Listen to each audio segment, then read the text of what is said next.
So I'm so grateful, first of all, to be with them, because I'm definitely get mentored by them.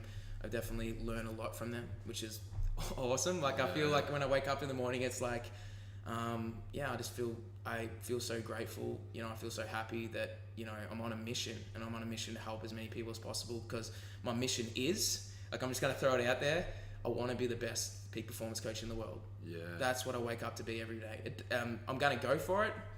I'm not attached to the outcome. Like, I don't say, well, I have to get it or I'm going to feel like nothing. I'm just saying, you know, I'm going to do my best. You know, why not? Why can't I have a crack? Why can't I go for it? You know, and that's kind of been the biggest thing for me. Like, mainly what I want to talk about is state, and stories. And every single person has a story. You know, you ask someone, one of the biggest things that I see in business, especially, they have stories. I'm like, why didn't you do what you need to do? Because I'm the accountability coach. You know, if they're not following through, I'm saying, why aren't you following through? And they tell you, you're like, well, I just didn't have the time. I got caught up. You know, and all those things are true. I'm not saying the story is not true, but the story holds you back from moving forward. And we all have a story. People that are struggling through life, I completely can understand and relate to them, because I've been there. I've been a victim. I said life happens to me, not for me. I used to live there. That was my life. I used to wake up every day thinking this is as good as life's gonna get. You're like, well, wake up in the morning, I'm a victim. I don't know what to do. It's not my fault. But the reality is, you need to challenge them for that. And someone challenged me for that, saying you can actually be something. Why are you saying there, looking yourself in the mirror saying you can't? You're the only one that can change this. Do you want to go through the next 20, 30, 40 years of your life giving yourself the same story? I can't break out. I don't know how to. Or do you want to say, I don't know how I'm going to do it, but I'm committed to. And yeah. It's interesting. I love that, like, in the terms of the time frames, you're talking about people hang on to these things for 10, 20, 30 years. Yep. And it's like, with people, I guess we got to get to the point where it's not really an option to go for 10, 20, 30 years. Like, because there is a choice, like, of going down another path, I guess. I agree. And as we explained earlier, sort of really aligning yourself with who you want to be and your values and your identity and your own personal mission. And I think, as we both explained with our own journeys, once you're in that space of aligning yourself with who you're really meant to be and want to be, a real lot of magic happens. I agree. Yeah, like, I agree with that. Somehow you get lucky. You know what I mean? Like, you do. You get lucky.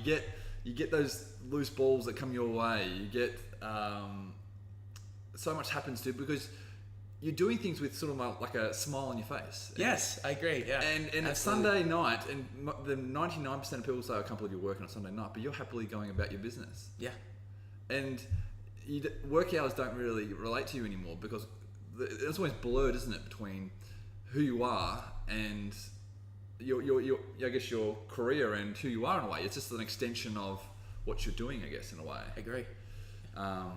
It's a really cool place to be. Yeah, I really believe if you're aligned with your purpose and where you're going, because if you have a conflict right now, if you're saying, why am I working? I'm not enjoying it, or why am I in this relationship and I'm struggling, or I don't know what the decision is, the only way you can change that situation is you need to be a cause. Most people are at the effect. Yeah. Every cause has an effect. If I go to the gym right now, pump weights, it has an effect. I'll feel good, I'll feel buff, I'll feel strong, you know? If I eat the right foods, I'm being a cause. You know, I'm eating healthy, I'm eating broccoli, I'm eating meat, I'm eating whatever it is, that has an effect. I feel good. Same with Maccas. If I eat Maccas every day, that has an effect, I'll be fat. But most people don't take cause of their life. If you don't have cause, you're not in control. Yeah. You look around at people saying, it's not my fault. I always challenge them and say, be a cause. You're the only one that can change this. Well, this is what this whole podcast is about. Like, empowering your greatness. Like this, people listening to this right now across the globe are people who are getting in charge of their lives and about their outcomes and taking responsibility. Like that is, for me, and this is one of the reasons why I got this, is taking responsibility for your results and who you are, and not pointing your fingers and going, this person, that person, or my dog ate my homework type of situation. It's an awesome place to be. Well, I can't imagine going back, and there probably have been times, not that I was prone to it, but like having times where you are blaming other people, and many people, you see it every day, and I think it's such a disempowering place to be, because if you're not at cause, like you said, and rather at effect, you're just letting life sort of push you around in places, and you're a leaf in the wind, and the wind's strong. Wind is strong. So you have to be strong as a human being, as a person, to change direction. Agree. And it's a really cool place to be. Yeah, and I think most people don't get out of that place because they get significance for it. And if you get significance, that's a human need. If I get significance for my problem, why would I want to change it? I was working with someone and they're like, no one's ever been able to cure me. And I'm like, okay, what's your problem? And then it was obviously a phobia. And then from that place, they're like, well, I've had it forever. Everyone knows about it. I'm like, well, everyone knows about it. Why would you want to change it? You're getting a secondary gain for it. Why would you want to change it? Because people don't change if they're getting their needs met. If you're getting certainty and significance and a bit of connection from people, oh, my problem's bigger than your problem. Oh, I can't break out of it. If you believe that, you can't. What did Henry Ford say? If you believe you can, you believe you can't, you're right. That's the truth. If you want to break out of the life happens to me mentality, you've got to be willing to let go and meet your needs a different way. And be clear on that. Because if you're not getting challenged for where you are, you won't change. Someone's got to challenge you. You've got to want to change. If you want to change right now, it's easy. But you've got to be willing to face ambiguity, stress, fear. But that's part of the journey. And if anyone's saying, I'm stuck, I don't know how to break out of fear, I can tell you how to. It's never going to go. It's always there. The best people you think are so significantly massive, going through the world, athletes, they still feel fear. They feel that anxiety, because anxiety is the emotion of growth. If it's not resisted, if you resist anxiety, it'll create friction, and you're saying, I shouldn't feel like this. And if you say, I shouldn't feel like this, and use the language of that, it'll take you down. But what really is anxiety?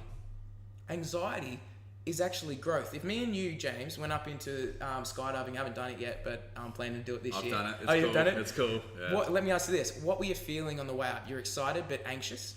Absolutely. Yeah. Absolutely. It was, your adrenaline's pumping, 100 mile an hour, like, you are on edge. And like I said, you could easily classify that as anxiety, anxious. Yeah. But with the overriding factor that you're going to do this. And it's something that, when you know you're going to do this and you know you're going to get through that, it's like a exciting place to be. I agree. So it's probably it is a very fine line between being that anxiety where it's very deconstructive and pulling you down, and then to the point where it's exciting. But a guy like Richard Branson's on that edge all the time. Like, he lives on that edge, from his adventures to his businesses, like making big investments. Like, he lives on that edge and loves that edge. But then you could easily look at someone who is working in that little cubicle and stuck in that little place, that dark, dingy place where they don't want to be. Yeah. So much, their feelings are probably not much different between him and that person and Branson when you think about it. Exactly. And when you go up on that plane, you're still feeling nervous. And it may even giving myself a picture in my head of, I'm going to have to do that one day because I want to do it. I just want to experience that jump, that release when you jump out and you're like, oh my God, I'm alive, I'm free. That's the same with everything. You're giving it the meaning as, I shouldn't be feeling like this. Why shouldn't you? Why can't you feel anxious? I feel anxious at times, I'm being honest. Do you feel anxious at times? Absolutely. Everyone does. It's part of the journey. But people have different levels. People that start from, let's just say, that little square you're in, say they get out of it and like, I'm afraid of stepping out of my comfort zone. Well, guess what? If you want to grow and expand your identity, you've got to. You've got to be willing to feel down at times, dark at times. That's part of the journey.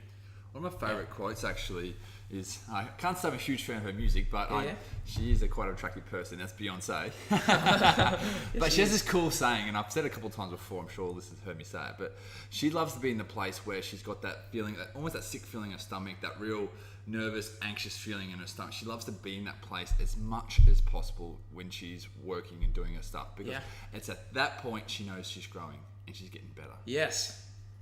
Well, I love that. How cool is it? And you can see her results are out of this world. Like, she's the biggest star on the planet.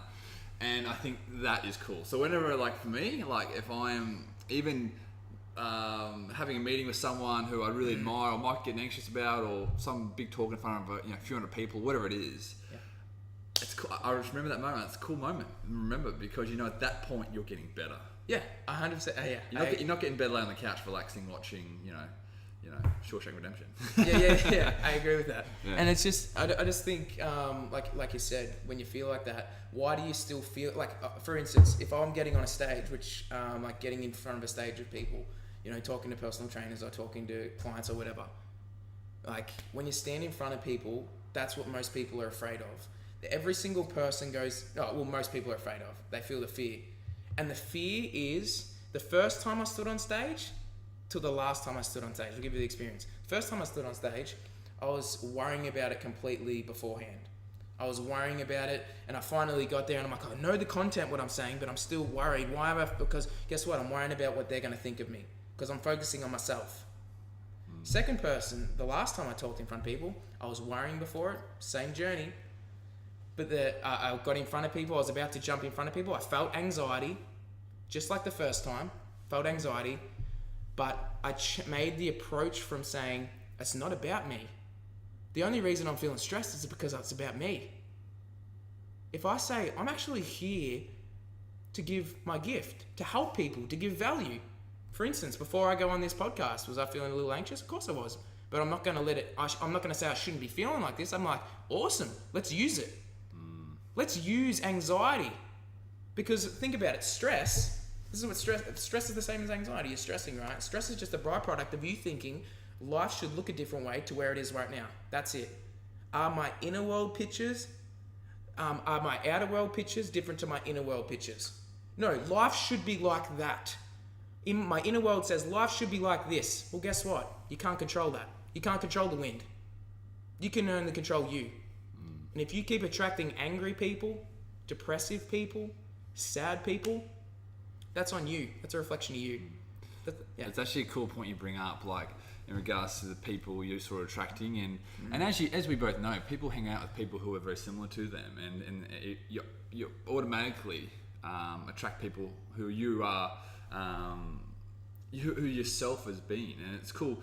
And I'm a massive advocate, and I think you would be as well. Obviously, it's being very selective of the people you hang around with. I think it's definitely so important. Like, I don't think people understand how important it is. And I've actually told a couple of my best friends. I told them point blank. I said, if you diverted from who you are now, and I felt that you were a negative impact on me, I don't think we'd hang out anymore. And even though we've got 15 years of relationships, I just let them know. I'm going, look, this is where I'm headed.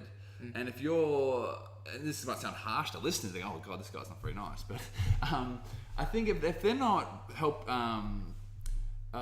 helping you or nurturing you in a way on your own mission, then it's really not a good place to be. And that's as far as I want to take it. So for people in my life, and I think everyone else should be the same, is being very selective who they pick, and having people who are on the same sort of journey as them. Like you always see those slogans on Instagram, and it's got pack of lions, and they're all heading in the right direction, and surround yourself. Like it is that kind of idea. Like you got to have people on the same mission as you hanging around with you, because again, it just comes back to that sort of collective energy towards a goal. Like it just builds momentum. Yeah, it's massive. I 100% agree with that. And one of the biggest things that changed me, and one of the things that I've grown the last month since I've joined Winning International was, when I was relying on myself, I was still hanging around certain people that were subconsciously hurting me.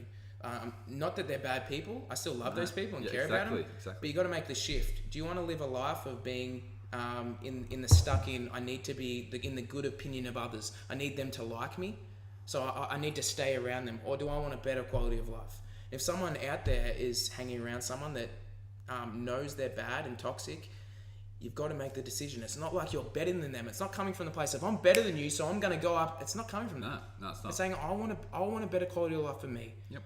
And one of the biggest things when I'm joined with these guys are just full on. Let's work. Let's contribute. Let's help.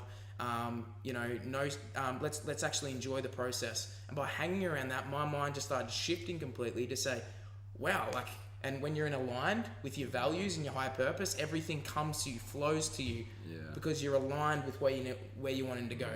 And the one thing, hanging around, so I've got new friends, I still hang out with them every so often. The people, I still love those guys. I still love those people that I used to, but I'm not gonna spend my time, because I know where I want to go, and we're on this, you know, I know my mission, and that's where I want to go. But the thing I want to frame here, James, is even if, because this is what I said as well, I'm going to tell you something. If you're hanging around someone and they're giving you little negative things, maybe they could be anyone, could be friends, and they could say, oh, why are you going to that event? Why are you going to that Tony Robbins seminar?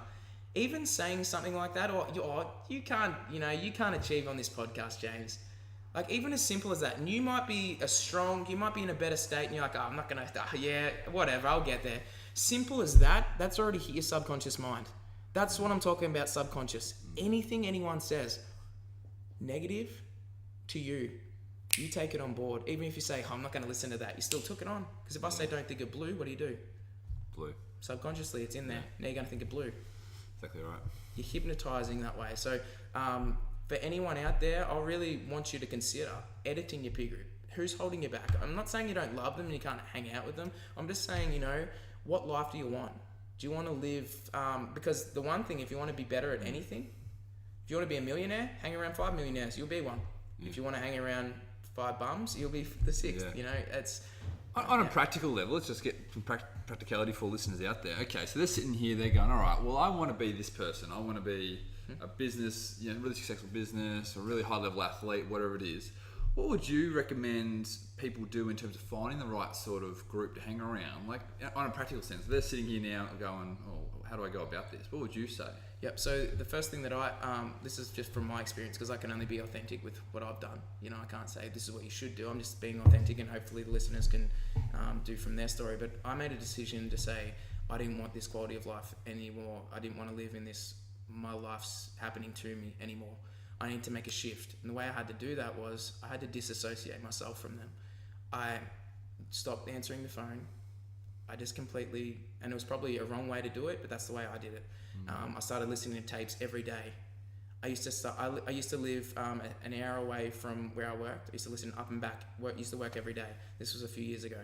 I read books, book after book after book. So if you can't find people, read books. That's an influence. You're putting good things in. If you start putting good things in, good things start to come out. So that's one strategy. The second strategy is look around at people who want to get better. Because it's not just saying hang around better people. There might be better people around you that are the same level as you that want to get better. If you go with those two, you can branch out and say, what could we do? Go to events. One big thing that I went to when I was 9 years old was I went to a Tony Robbins event. Changed my life. I met people there. I networked with people there. Yeah. So if people say, you know, I just can't find the people, they're all around you. You just need to open your eyes. Yeah. Going to events like that would be ideal. Like if you wouldn't mind those type of people and the same business or finance, whatever you're doing, like you just go to those places where they hang out. Like, they're like-minded people, you know, and they have the same mission as you and they believe the same things. But one of the things is you're on your own journey, and one of the things I got caught up in, it's like, I need to take on every one of Tony Robbins' beliefs. I'm going to take them all on, they're mine. And if someone challenged me about Tony Robbins, because I was so obsessed with that identity that I was transforming into, I'd get upset. And it made me realize, like, there's so many good people out there. There's so many, what works for me, because I'm not Tony Robbins. And you need to be authentic with yourself. And that was a big distinction that I made. You know, I want to be Zac Dixon. I want to be the best me I can be. And most people get caught up in, I want to be an actor. I want to be like Brad Pitt. Guess what? You're not going to be.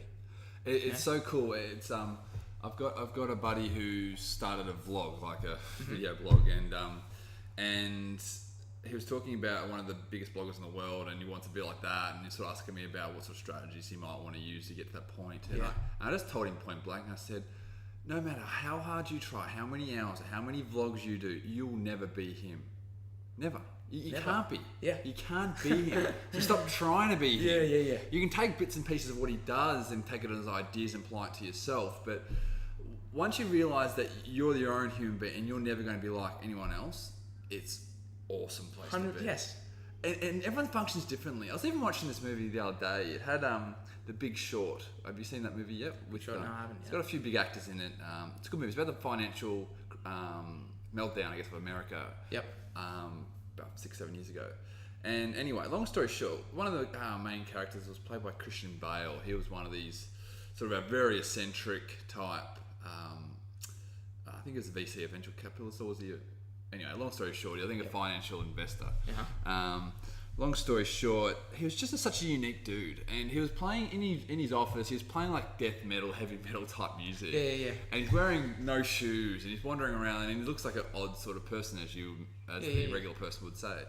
But I just thought it was awesome. Like, I thought, if he wasn't inverted commas odd or weird, he never would have picked the market was going to crash, and he made a few billion off this, right? Yeah. And I thought, everyone's so obsessed with fitting in and being the same that when you're being the same, you can't be great. Agree.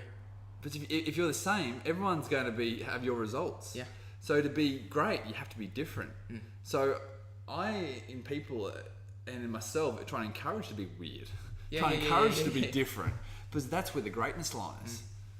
Yeah, and I really think that people say you shouldn't be weird. Why not? I think it's being yourself. When you try to be yourself and you express yourself, because that's what the opposite of depression is, expression. If you're expressing yourself, you're happy. If you're going out and you're not worried about what the good opinion of others, I need to be this certain person because people will judge me. And I can get you. I know a way of getting people out of the judge game, because that was the biggest thing for me. I used to worry about what people think, and I know I still get sometimes caught up in that, right? Absolutely. We all get caught up in that. But let me just ask. We're all obsessed with ourselves, and that's a big statement that I'm going to make, and I'm going to tell you why. We're all obsessed with ourselves. Why? Because we're around ourselves all the time. You look past, we all want to look good. You look past the mirror, you look at yourself in the mirror. If I took a photo of me and you, or a couple of people listening, we all got a photo together. I showed you the photo, you would look at you. You would look at you because you're obsessed. And you're like, and you're like, what about what I look like? And you're like, oh yeah, you look good, but you're worrying about you. Yeah. I look bad. Yeah. You can't put that picture out. It's all obsessing about ourselves. But let me ask you this: who's the center? You're the center of your own universe, right? Yeah. I'm the center of my own universe. Everyone's the center of their own universe. You're the star in your own movie. James, you're the star. You're the global winning star, right? Yeah. Most people everyone believes that everyone's looking at them like they're the star. So for instance, I'm the star of my movie. I think everyone's looking at me like I'm the star, when really they're the star in their own movie. Yeah. Because the reality is, if I run down the road right now and I yell out, I'm free, the people might go, that guy's crazy, but they're not going to worry about and think about that forever. Because people are obsessed with themselves. Yeah. People go out, let's just say to a club scene, they go out to a pub and they're like, oh, well, that person's looking at me, that person's judging me. I'm like, well, is that just them judging you, or is that a reflection of you judging yourself? And really think about this. That person that you think's judging you is thinking the same thoughts, because they're the star in their own movie. They're obsessed with themselves. We're all internal. And the only way to get out of that, and you want to be free, you want to not care about what people think, they think the same thoughts as you're thinking. I was asking someone, we went to like this party, and I was really interested, and I was asking people, funny enough, I'm like, what were you thinking before you came here? And they're like, and they were kind of like not open to the question, but I'm like, well, really thinking. And once they started talking, they're like, I was thinking about like people are going to judge me, people are going to look at me, what people are thinking of me. It's the same with everyone.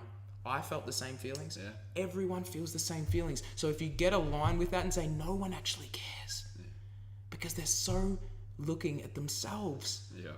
The only way to get out of that illusion is to realize I'm on my own journey. They're on their own journey. I'm going to live it up. I'm going to express myself. I'm going to go through. I'm going to take risks. I'm going to enjoy my life. And I'm not going to care about what people think of me. Because 5 years from now, you won't remember something that happened. If someone judges you, they're judging themselves. If I say, James, your podcast sucks, why am I saying that? I'm feeling so insignificant that I need to express what I'm feeling to you. Because everyone's behavior is just a reflection of how they're dealing with life. Everyone's behavior is just a projection of how they're dealing with life. If someone's drinking every night, that's how they deal with life. If someone's doing something, getting angry all the time, that's how they're dealing with life. That person's struggling. So instead of what I used to do is judge them, saying, dude, they need to step up, they need to grow, they need to not do that. That worked to a certain degree. And you need to influence them to do that, but that's how they deal with life. So why do I have a say on that? That's their reality. And I used to think I had to help everyone. I'd be like, no, I need to help you. You need to step up. You need to stop doing this. That's their journey. If they want to change and they ask you for that, can you help me? I'll help you. That's the key moment. That's the moment. Like you said, you tell listeners about your moment when you work with people, and what's the first thing you say to them basically before you even decide to do a session with them? Yep. So if I'm having a session with someone, it's as simple as I come from the frame of, if they're coming to me, I really believe if you're a quality life coach and you're actually peak, you need to be able to handle anything in one session, not 500. And that's a big ballsy claim, but it can be done. Because all the breakthrough is, it's a new distinction, a new perception change. Your paradigm sort of Paradigm shift, an identity shift. It's not that hard to do once you know the root cause of the problem, but people are so addicted to, it should be this way, I can't change it. So before I go on a conversation with them, I'm like, you've got to convince me why you're changing now, I'm not working with you. Yeah, that's a cool place to be. And it's definitely something that I will incorporate more into my stuff as well, because I have done it to an extent, but I don't think I've done it as point blank range as what you have incorporated into your coaching structure. And I think thinking about it now and having coffee with you before, it's I think it's a really cool place to be, because for our time, we value our time immensely. You know, we're not cheap to use. I mean, like we're people to who are there for high performance, and if that person isn't there fully committed and can't convince you of that, then what are we doing here? Exactly. I'm wasting your time, they're wasting my time. It's just not a place to be. And I can't change someone if they don't want to change. I could do all the strategies in the world. I could do a technique. I can show you some things. I could, we could talk about it. But if the end of the result is you don't want to change, I can't influence you to do it. I can't help make you do that. If you convince me to say that, and they usually get taken back, and then they have to show me why they're going to change now. What it's cost them? Why are they sick of living the way they're living? Why is this been holding them back massively? I'm so sick of living the way I'm living. I'm ready to change. If you can show me that place, you'll change. In one session. One session can change your life. One new distinction can change your life. Not in a coaching session, but listening to something. If you really take on what someone says, and you're like, I'm going to live by that. I'm going to put it up in my wall, and I'm going to live by that. Every single day, I'm going to wake up and I'm going to cant it to myself. Make me believe it. Yeah. That can change your life. It's awesome. And like, as a kid growing up, I was obsessed with documentaries, and particularly biography documentaries, books. Like I've got stacks. Actually, my sister rang me the other day and said, "What a whole this warehouse part full of my books. Like I've just got every sporting book, every business you imagine." Yeah. Anyway, long story short, every book I loved. It was this moment in the character of the book that was about. There's a moment where they make that decision to go for the Olympic team, or to make the AFL football team, or to start that business, or to become a doctor, whatever it is. And it's cool because they make the decision, and then it's all about the strategies from there on in. And I guess with you, working with you, they made the decision, and then you're the man who's going to have the strategies and the skill to get them on with was making a decision first thing though. And it was cool, and I just could read that moment. I honestly get those books out and I reread those passages every time. That's the best part of the book, is that moment they make the change. Because from that change, the rest is just history. The rest is just, it's just going to happen. It's a bit like Will Smith said. It's just it's done. It's finished. It's all over. It's just going to happen once he's made his mind up. And I just thought, that is the cool part. And this is exactly what you're discussing here. You are that part in the book. So when that person you're working with writes the book, they're going to have that moment I had with Zac. Yeah. That's the book, and that's the part that I'll be reading. I'll be the reading part of the session I have with Zac. Yeah, and it's a decision. It's a complete decision. If you're committed and you're saying, I want to get rid of this now because I'm sick, and some people won't get to that place. Some people are stuck in victim because it's scary to even go there. If I actually become vulnerable, what will that actually do? I've never done that before because I'm keeping it in my head. You're not expressing it, and some of the techniques I do aren't really holding it in. It's expressing like you've never expressed before. Because if you've got all this anger locked up inside you, and most people feel depressed because they're angry.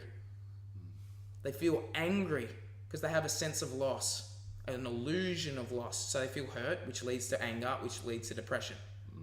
If you actually uncover and let them express what really happened, whether I've worked with people that have been sexually abused, abused, and that's hard to actually see. You know, I get emotional even when they talk about it, because I really care. People that have been abused, and the only way to get over that is to change the meaning.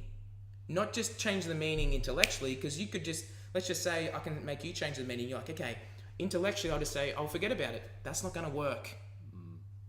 That's not going to work if you say, I'll just do it, because it's intellectual. Emotional is the second level of learning. We could go intellectual to emotional. Emotional is like, I'm a smoker. I'm smoking. I could say that smoke's going to kill you. Intellectual, which is intellectual. Oh, that's cool. It's way from the future. Or the doctor, you go to the doctor and they're like, if you have one more cigarette, you can have a stroke or a heart attack. Emotional. That might make them change. But it doesn't. That might make them change for a little bit. But how many people say, okay, I'm going to make a change, and then they start doing because they had one of those experiences and then they go back? The last one, if you really want to change, is change your identity. It's changing your identity, which adds to changing the meaning. We all have different personalities. This is what I really believe.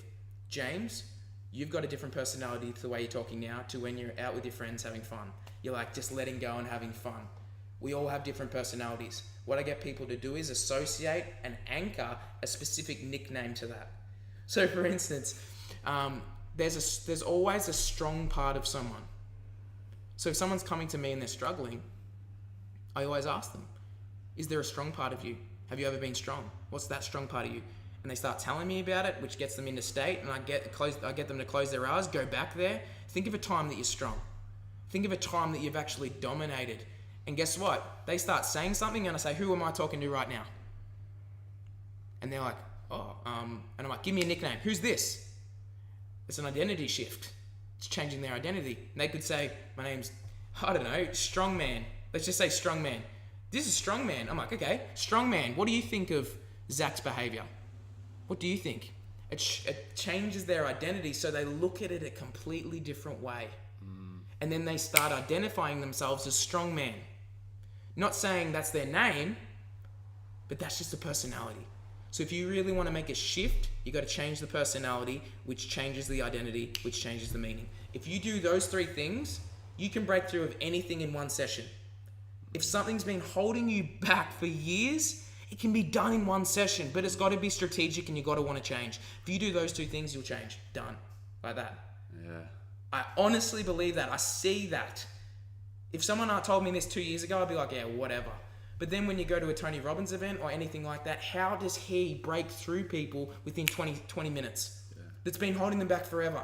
Because he changes their perception, which changes the meaning and now their identity. Yeah. It is cool, isn't it? Like it's so powerful. Like people listening right now, whether you're sitting in your car or at the gym or whatever you're doing, like it's the belief and the knowledge that you can change at any moment. Like you could change who you are, the results you're getting, or the course of the results you're going to get in the future from the moment your moment in the now. And it's incredibly cool. Like it's just like it's such a freeing moment. And I heard the story the other day of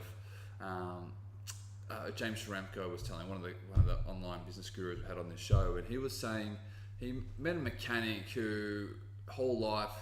They're at this personal development seminar, and this mechanic basically broke down after a while, listened to all the talking speakers, and long story short, he didn't realize that he had the power or the choice to change his career. He just finished school, got an apprenticeship, became a mechanic for the next 30 years, and that was it.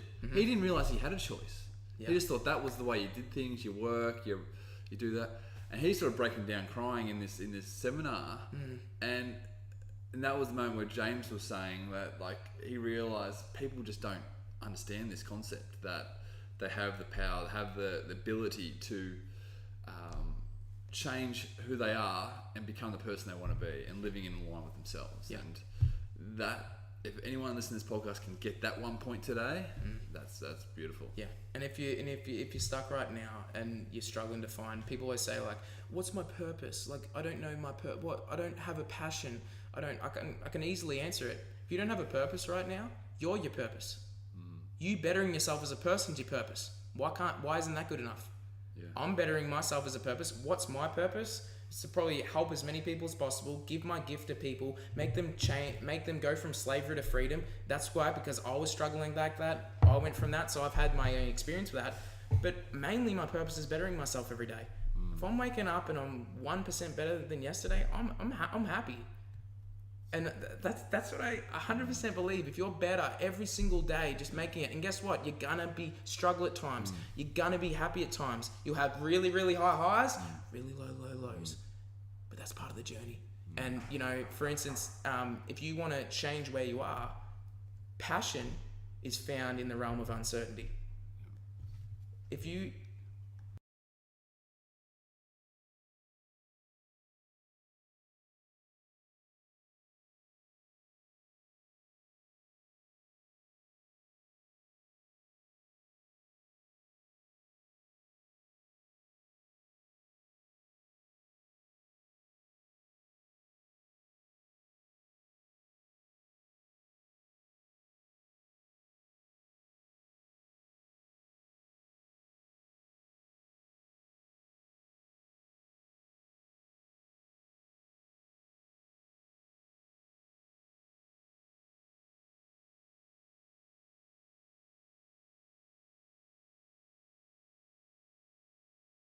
want to be I agree. on a regular basis, and that's a cool concept. And it's not easy really to be day in day out, be that person you really want to be.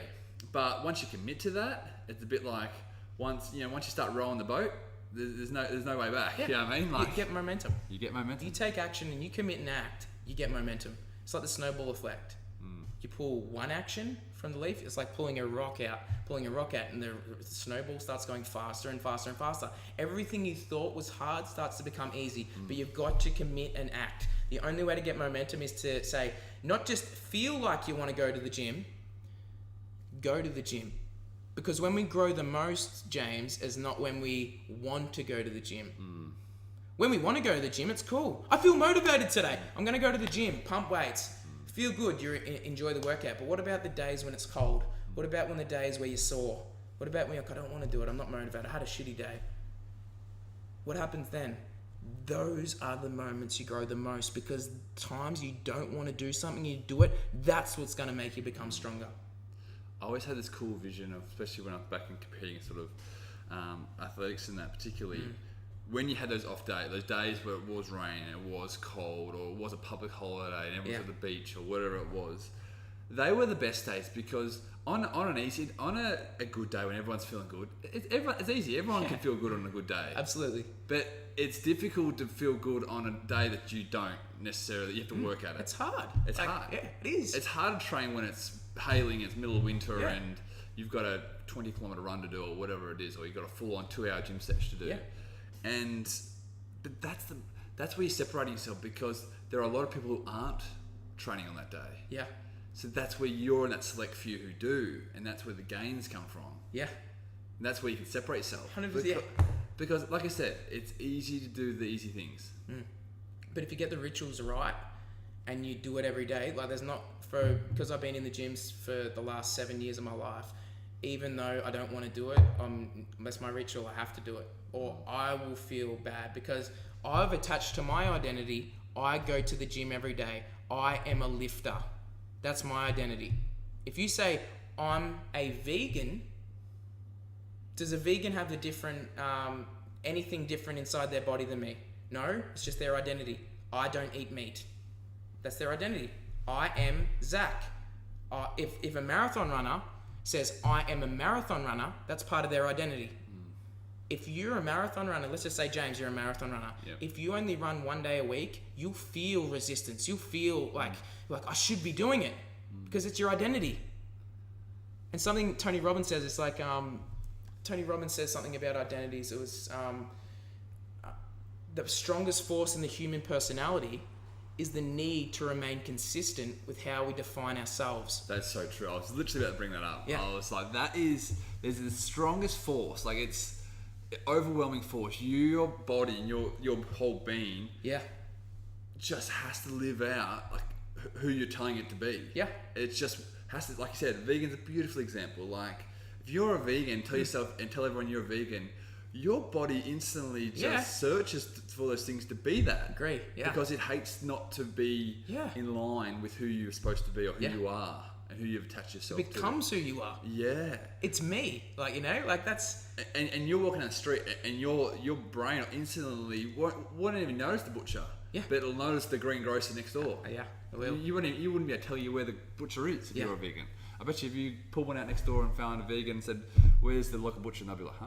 Yeah, absolutely. They'll tell you where the best greengrocer is. So it's a really cool. It's a cool thing. Yeah. Actually, I want to touch on Tony because I know you mentioned he is one of the 2 key mentors in your life, and we were discussing earlier what were the key things that made him so great. Because he was obviously like the godfather of personal development. He's been in it since the 80s, 30 odd years. He's probably the most recognisable face for personal development, and he's just incredible. And you've obviously worked at his events, been to his events, and seen him up close. What are the couple of things that you sort of see from him that separates him from the rest of coaches in the world and just people in general? I would personally say his ability to challenge, ability to break the rules, the ability to get everyone in the room to feel the same. Like if someone stands up and they're in intervention, he'll make that intervention for everyone in the room. That is powerful when there's 5 to 10,000 people in a room. One person stands up, he helps one person while he helps 10,000 people. And his ability to challenge them. If someone's significance driven, saying, I need to be validated, he'll devalidate them because he'll sense that's not serving them. And he'll make everyone in the room say, you can't say that. You can't say that. You're not allowed to say that. But at the end result, he has a purpose. He might be funny, he might be pushy, but at the end result, he wants to serve. And that's the difference. I believe good coaches, just like Tony, don't follow the rules. They push, they challenge because they believe this person's struggling. I have to do whatever it takes to help them.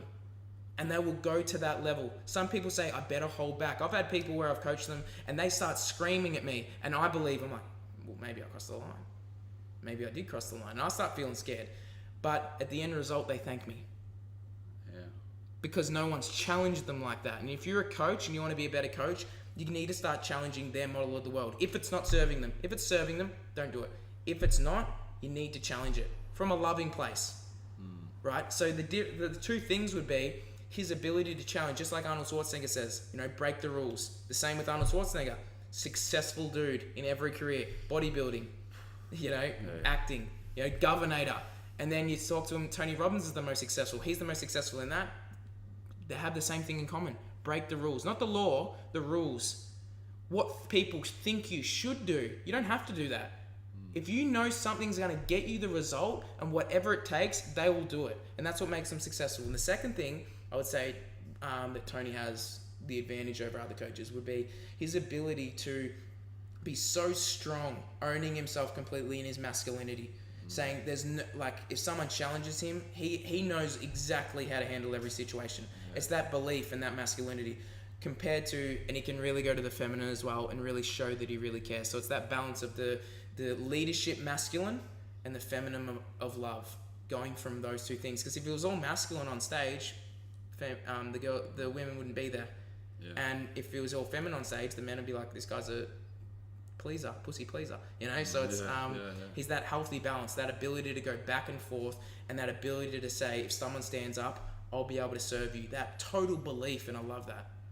He's quite an incredible person. It's definitely someone we'll like to cross paths with hopefully in future, and really get I talk to him about all this stuff and how he got to where he got to. And he's just continuing on, it doesn't look like anything is going to slow him down.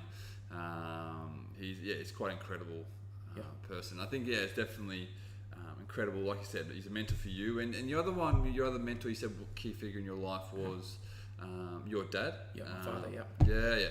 So talk to me about that and how he influenced you.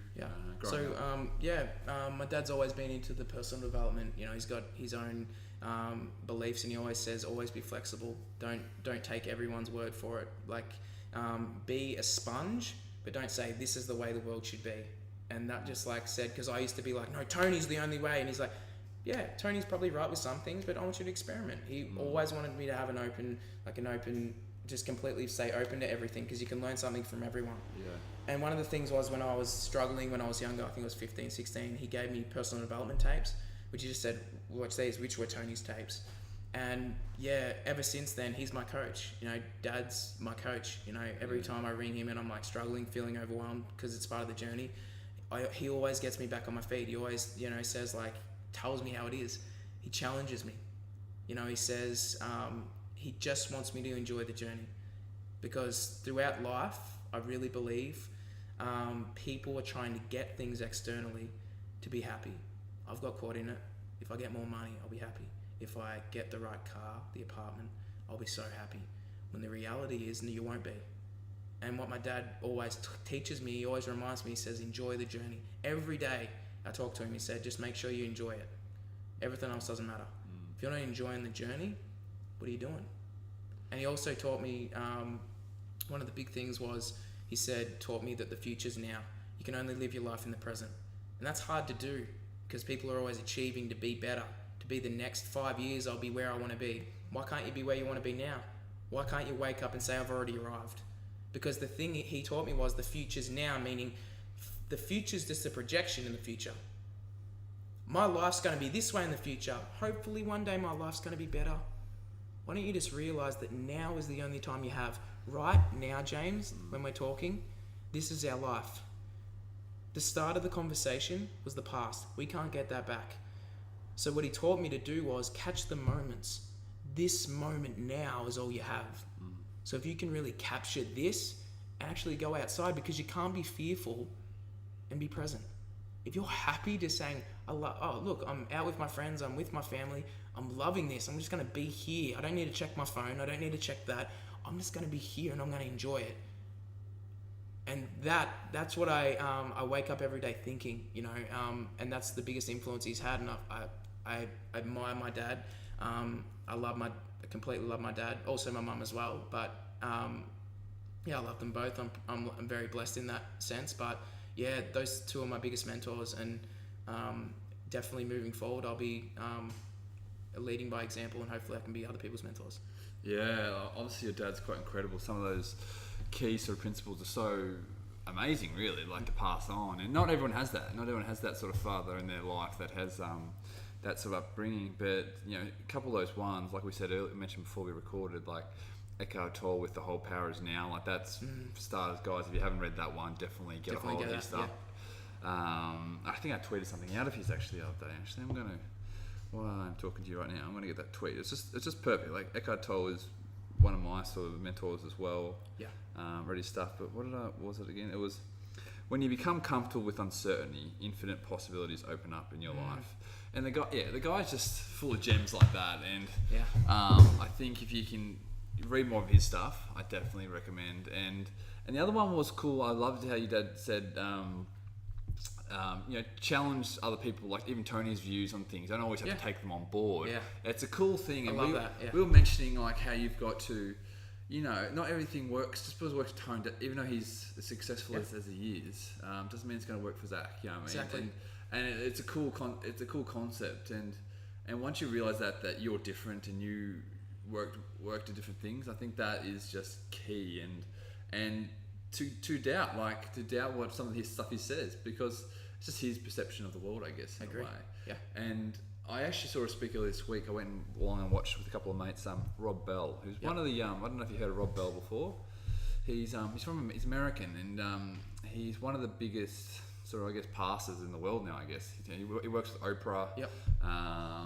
He's doing quite well for himself in that space, and obviously he comes from a pastor background where he had one of the biggest churches in America, in Michigan. And long story short, he sort of just really talks about now the concept with even religion is doubt. Like he talks about doubt, and doubt is a good place to be in regards to religion. Like and some of his concepts are sort of, like he wrote a book, I think 7 or 8 years ago, and I was talking to a couple of friends, and apparently it caused such outrage within the Christian community that like 8 more books were written about that book, that why it was wrong and this sort of stuff, and it was just, it caused like ripples across that sort of community. And it was cool though. He had a big following there in Melbourne, here in Australia, and I thought the guy was cool in terms of just not taking, like, not living by the Bible. And Yeah. the same as what we're talking about. Like, he's like, some people come up to him and said that, oh, we live by the Bible, by the word of the God, or and he looked at him and he sort of said, well, do you kiss everyone upon greeting them and wear only one type of cotton? Yeah.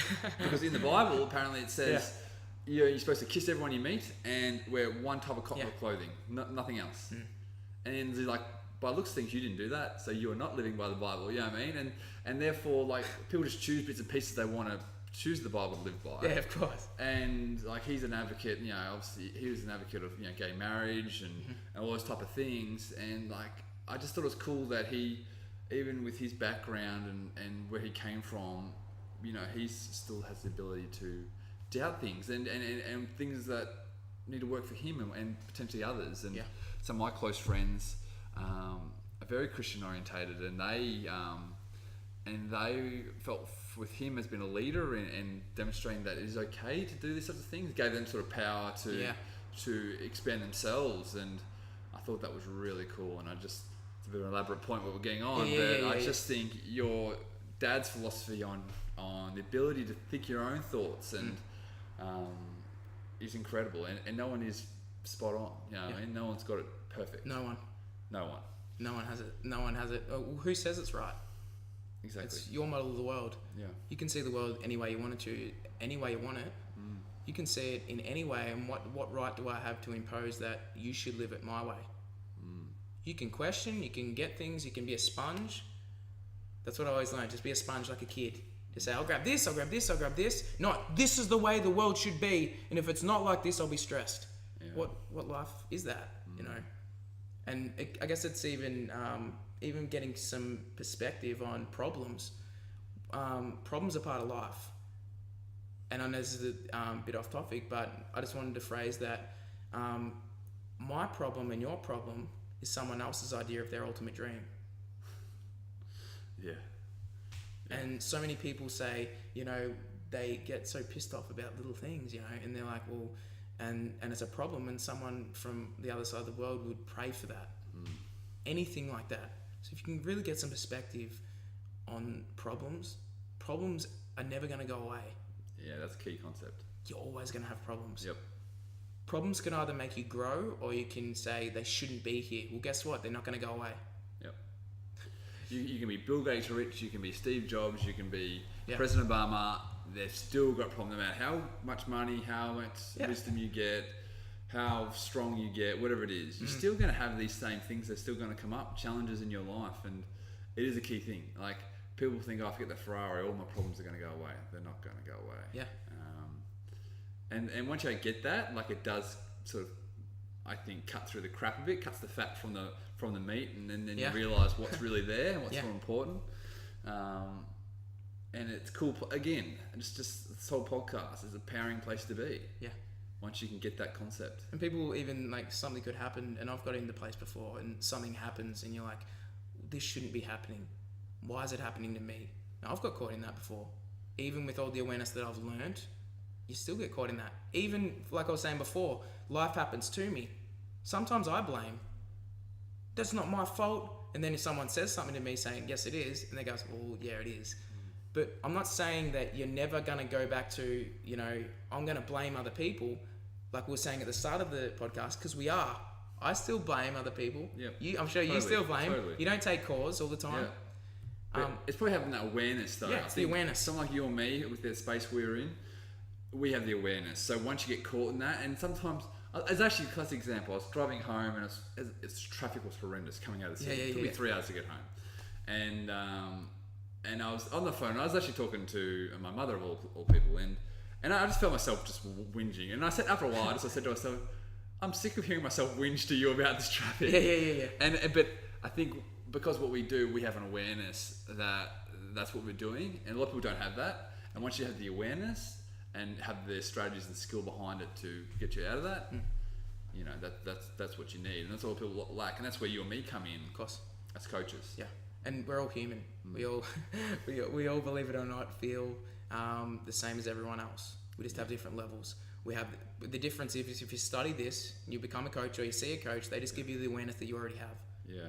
They show you the way, because people lack strategy, And like I said before, people get tied to their stories, saying it's not my fault. This is my story. The reason I'm not where I want to be because, you know, I'm not tall enough, strong enough, good looking enough, whatever it is. Because every single client, James, that I've talked to has always said the same limiting belief: I'm not good enough.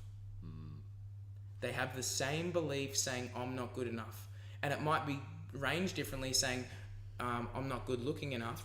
That if we underlay it and peel the onion back, it's really I'm not good enough. That's the root cause. And everyone's fear, internal fear, the primary fear of everyone is I'm not good enough. Even if I'm not good enough, I won't be loved. That's people's biggest fear. Every single human being's primary fear. That's the one thing I've learned in personal development. And the reason is then we feel like we're not enough, which is not loving yourself completely. Because the one thing you need to do is fall in love with yourself. You don't need to fall in love with someone else. You need to fall in love with yourself. That's the key secret to living a happy life. Falling in love with yourself. Because really think about it. If you fall in love, all the imperfections you see from that person that you fall in love with goes away. And all you look at them is they're perfect. Because that's the love. What if you did it with yourself? What if you realized that you already are perfect? You're already good enough. That you made it on this earth and you've got a short journey. Because every day you don't take advantage of, you miss, it's gone. You won't get it back. I can't go back 2 years ago. I can't change the past, but I can decide now what I want for my future. What I want for the now. So I can branch out and set big goals. I'm not saying don't go for it and set big goals. Set big goals. Post out awesome goals. But realize this moment now. Live it. Breathe it. And just capture it. And just realize every day when you wake up, say to yourself, I love being me. Look at yourself in the mirror and say, I get to look at this person every day in the mirror. Have a joke with yourself. It's not coming from an ego place. It's coming from a self-love place. Coming from the place that saying if you're in a conversation or you're in that kind of thing, saying I'm the prize. Not coming from ego to say I have a healthy love for myself. I'm worth something. And every person that's listening to this, if they don't believe they're worth something, you need to change that now. Because if you really believe you're not good enough, you are. You're on this earth for a reason, for a purpose. You might be a little drop in the ocean because the world's so big.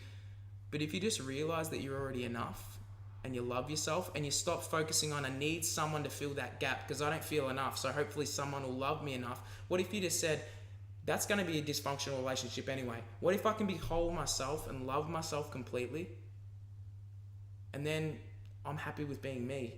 I love living in me. When I'm sitting in a restaurant, I can say, I love being me. When I'm hanging out at the gym, lifting weights, I love being me. I'm just enjoying it. What if you could do that? Not many people have that awareness. So one thing that I want you guys to take out of this would be just start saying to yourself, just laughing, look at yourself in the mirror and just start giving yourself that love. Start saying to yourself on the way to, your work or wherever you work, just say sing, I love myself. I love this about myself. I love this about myself. I love this about myself. Because if I said, here's $10,000, I'm going to put it on the table, James, and all you need to do within 1 minute, I'm going to give you $10,000. Within 1 minute, you need to write out 10 things that you love about yourself. You get $10,000. You could do that, couldn't you? You write it out. You could do the same thing with write 10 things negative, and I'll give you $10,000. Both options are right there. You don't need the $10,000. You have the option right now. You can either choose to love yourself or you can choose to hate yourself. That's a decision. That's what I make people think, because it all comes back down to self-love and presence. You got those two things, you'll make it and you'll love life. Yeah, and I think that is such a cool key concept. And like I said, if listeners can get a hold of that, and just to sort of relate it, it's something when I started out on my journey into the personal development world, it was something that I become very aware of, and I do constant work. So no matter who you are, and I'm sure Tony Robbins does constant work on himself in this area too, and it is something that once you can get a grip of, it's so powerful and important and integral to really enjoying and having a great life from now to whenever. And I think it's something that listeners really need to grab hold of. And I really want to thank you for bringing that up. Yeah. It's really awesome. No worries, man. I just want to give back what I know. I love giving value to people.